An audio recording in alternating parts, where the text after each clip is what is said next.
안녕하세요. 예, 아침에 바쁘신데 저희는 선거법 헌법 소원 제기와 관련해서 기자 여러분께 좀 설명을 드리러 왔습니다.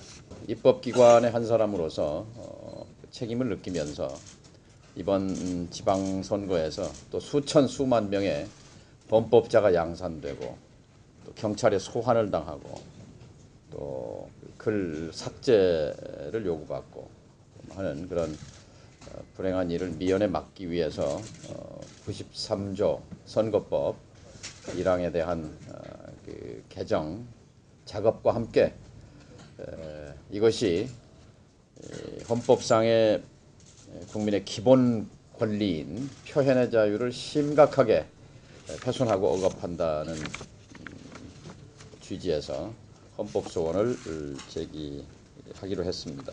공직선거법 93조 1항은 현재 누구든지 선거일 전 180일부터 선거일까지 선거에 영향을 미치게 하기 위해서 법에 규정된 방법에 통하지 않고서는 이것을 할 수 없다라고 규정하고 있는데 그 부분에 이 중앙선관위가 해석하기를 선거 관련 트위터 이용 가능 범위 제시해서 이것을 지극히 협소하게 취급하는 해석을 내놓았습니다.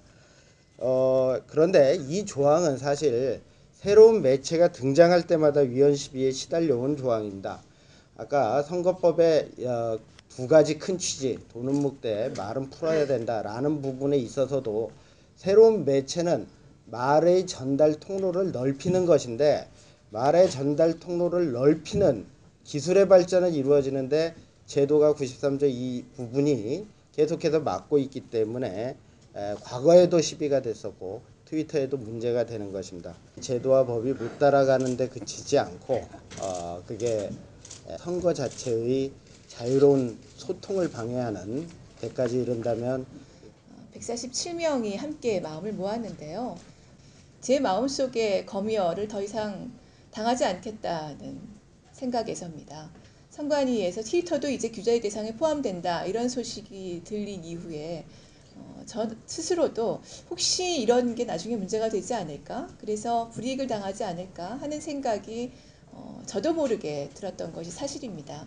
하지만 정말 말이라도 시원스럽게 할 수 있어야 우리가 제대로 된 선거를 할 수 있지 않겠습니까?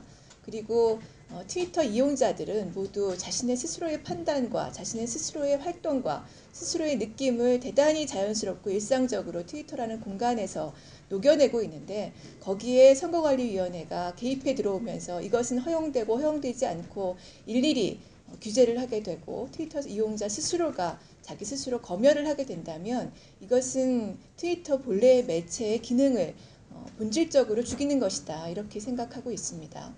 자유는 인간의 가장 중요한 본성이며 표현의 자유는 헌법이 보장하고 있는 우리의 가장 기본적인 권리입니다.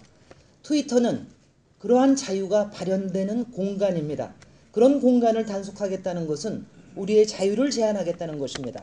이에 우리는 우리 스스로 우리의 자유를 지키고자 트위터 규제의 근거가 되고 있는 공직선거법 93조에 대한 헌법 소원을 청구하는 바입니다. 공직선거법 93조 제1항은 범위와 한계가 불명확하여 법 규범의 내용이 법 집행자의 자의적 해석이나 적용에 의하여 왜곡될 우려가 있습니다. 명백하게 명확성의 원칙을 위배하고 있습니다. 또한 정치적 표현의 자유, 선거운동의 자유에 대해 최소한의 수준으로 규제해야 한다는 과잉금지의 원칙도 위반하고 있습니다. 트위터에 대한 부당한 규제를 통해 얻어질 수 있는 선거의 공정성은 뚜렷하지 않은 반면 트위터에 대한 포괄적 규제를 통해 잃어버릴 수 있는 국가적 손실은 매우 큽니다. 국민의 기본권 침해는 물론 정치 참여와 투표율 저하라는 위기를 가져올 것이기 때문입니다. 트위터와 같은 소셜 네트워크 서비스는 우리 사회에 소통의 혁명을 일으키고 있습니다. 학연, 혈연, 지연 등으로 폐쇄되어 있는 닫힌 사회를 수평적 소통을 통해 열린 사회로 만들어내고 있습니다. 트위터에 대한 규제는 우리 사회가 열린 사회로 가는 길을 가로막는 것이며 헌법이 보장하고 있는 국민의 기본권인 의사표현의 자유를 박탈하는 것입니다. 공직선거법 제93조 제1항은 위헌 판결이 내려져야 마땅합니다. 헌법재판소의 지체 없는 판결을 강력히 촉구합니다. 2010년 3월 25일 선거법 93조 헌법소원 청구인단 147인 1동.